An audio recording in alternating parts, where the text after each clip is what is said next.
So there has been a coup in Niger Republic. Yesterday, President Bazoum was held in his office under office arrest by the members of Presidential Guard. Apparently, be like say I get the backup of the military. Initially, the president announced say they be like saying that the Presidential Guard they make the move on their own, and it was trying to say military go move in if they no come out there. But from the look of things, the military don't announce this morning on TV say they don't seize power. They have seized power. They are warning international communities to stay away from their case. That all the international affairs to stay out of their matter. They have closed land and air borders, and they have announced curfew from I think 11 o'clock, 10 o'clock in the night to 5 o'clock in the morning. They announced them on a live video this morning. Let me read you the news and play you the video. 2023, nous, forces de défense et de sécurité, réunis au sein du Conseil national pour la sauvegarde de la patrie, CNSP, avons décidé de mettre fin au régime que vous connaissez. Cela fait suite à la dégradation continue de la situation sécuritaire, la mauvaise gouvernance économique et sociale.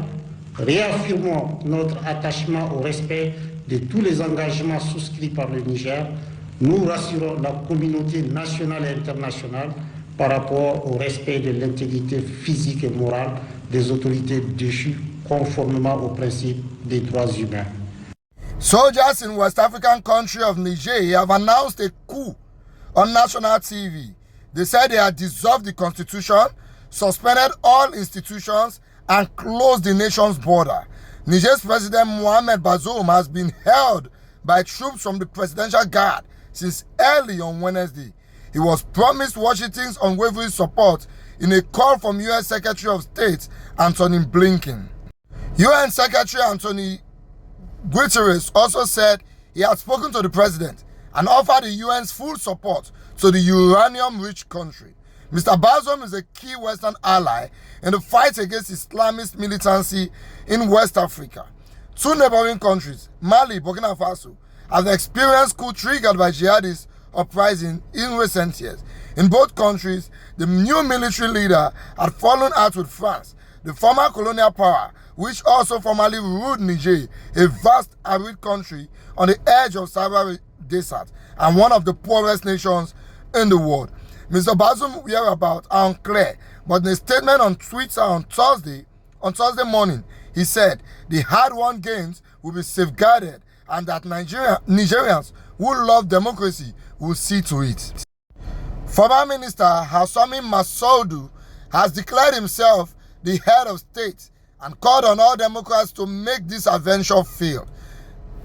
In the TV announcement on Wednesday, Colonel Major Amadou Adramain, alongside 9 other uniformed soldiers behind him, said, "We, the defense and security forces, have decided to put an end to the regime you know.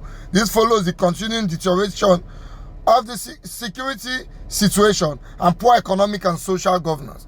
He also said that all of the country's institution has been suspended and that the head of ministries will take care of day-to-day business. All external partners are asked not to interfere, he went on. Land and air borders are closed until the situation has been stabilized.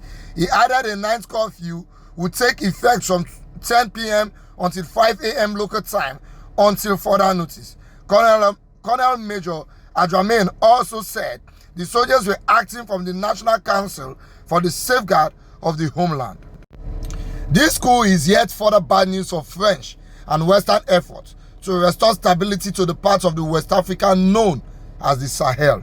When neighboring Mali chooses to partner up with Russia's Wagner Group in place of the French, Paris moves its center of operations in the region to Niger.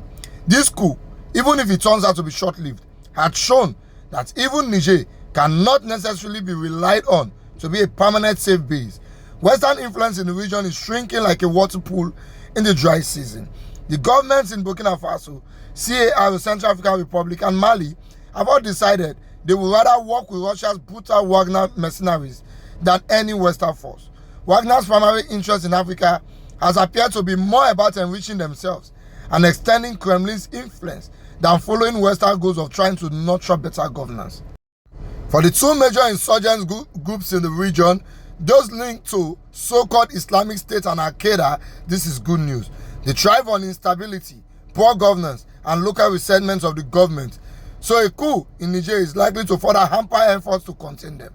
After the Soldiers TV announcement, Mr. Blinken called for the release of President Bazoum. He told a news conference in New Zealand that what it clearly constitutes is an effort to seize power by force and to disrupt the constitution. On behalf of ECOWAS, Benin Republic's Patrice Talon has arrived in the capital Niamey on a meditation mission. Mr. Talon said all means will be used if necessary to restore constitutional order in Niger, but the ideal would be for everything to be done in peace and harmony. Earlier on Wednesday, crowds in Niamey took to the streets in support of Mr. Bazoum. A BBC reporter also saw heavily armed forces to the president stationed around the national broadcaster. The city was mostly peaceful, although soldiers behind the coup fired shots to break up the protest. Niger is grappling with two Islamist insurgencies, one in the southwest which swept in from Mali in 2015, and the other in the southeast involving jihadists based in northeastern Nigeria. President Bazoum, who was democratically elected in 2021, is a close ally of France and other Western nations. Niger has experienced 4 coups since independence from France in 1960, as well as numerous attempted coups. You see, if you study the history of planet Earth well, how countries invaded countries and took over countries, you'll find out that from every country that was invaded and successfully taken order, one thing is missing: law and order.